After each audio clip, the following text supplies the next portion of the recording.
like to hear it go. She woke up with a start to broad daylight from a dream that the Queen of Hearts got into a fight with the Queen of the Dirty Diamonds. As she drank her coffee, she reflected how she'd been burned, spurned, and beaten on her brow by a gaggle of simple Simon. She was down the street when it dawned on her that could just live a life with thrust on her by the whims of a cruel world. Well, she decided there and then that she was through with love. She was through with men. She was going to be an outlaw girl. This is the part of the song where you find out that there's talking in between verses. At this part of the song, I'd like to mention that she apparently wasn't planning on being a kind of an outlaw type person, in the commonly thought of Robin Hood-esque sense of stealing from the rich and giving to the poor, because she'd learned from certain prominent governmental figures who should remain anonymous for the purpose of this song that it simply does not pay to be philanthropic. Somebody bring me a paper bag, my friend.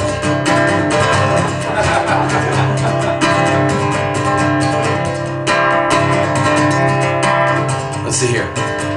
Well, she started small just to test it out, and she went to the mall and walked right out with an armload of brand new breeches. The security guard kicked her window in, she hit the curb, began to spin, and woke up with a dozen stitches. Then she went to court with her baleful eyes, and the judge kind of seemed to sympathize. Either that or he liked her face. He condemned the way she'd been apprehended, made her promise not to steal again once she mended, and he promptly dismissed the case. Lawsuit, that is. This is part of the song where you find out that she was it kind of inspired me to perpetrate a frivolous lawsuit whereby I have a friend of mine bludgeon me in the Walmart electronics aisle and then pretend not to know me. Usually I have a couple volunteers at this portion of the song, assuming I have any friends in the audience. I've also thought about having someone push me in the salad bar, but that has nothing to do with the narrative at hand, so I'll get back to that. Where was I? I think it starts with, well, I'll just hope the rest comes to me. Well, she was ready for a little bigger score. She planned a heist on the second floor of a bank in Albuquerque. She escaped with thieves because they were unprepared. 500 G's in her bouffant hair was the size of a Christmas turkey. Then she stashed the dough in an account offshore, bought a 4-bit wig in a costume store, and a ticket to Mexico.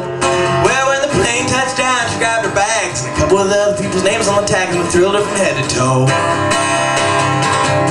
Okay, this is the part of the song where you find out that she's a bona fide kleptomaniac in the common parlance. And when she was 7 years old, she stole a porno mag from underneath the table saw in her granddaddy's woodshop. Happened to be a Playgirl porno mag, but that says more about her grandpa than her, so I won't get into that part of it. Besides, this is a family audience.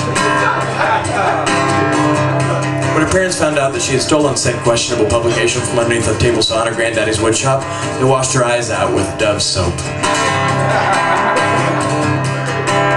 Which probably goes a goodly distance in explaining her present-day criminality. Let's see, down in Mexico, right? She bumped into a man with a familiar face. He had a spray-on tan and an air of grace. Yep, I think that's what you call it. She was ushered into her penthouse suite, hung up her blouse and soaked her feet, and wondered where she'd put her wallet. That same man now wore a pinstripe suit, came to the door, returned the loot, and said he loved her bouffant hair. You see, he picked her out as a fellow thief, suggested turning over a new leaf, and stealing as a pay. Hard to pull off that yodely thing when you got your voices shot from singing for a week straight. But I had to try because there's a guild that tells you if you sing a story song, you've got to use this chugga-chug rhythm, and if you use a chugga-chug rhythm, then you've got to do a little yodeling.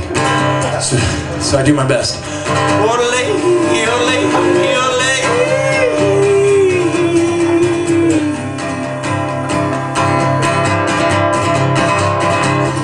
My mom knew a Bavarian lady growing up who taught her that one.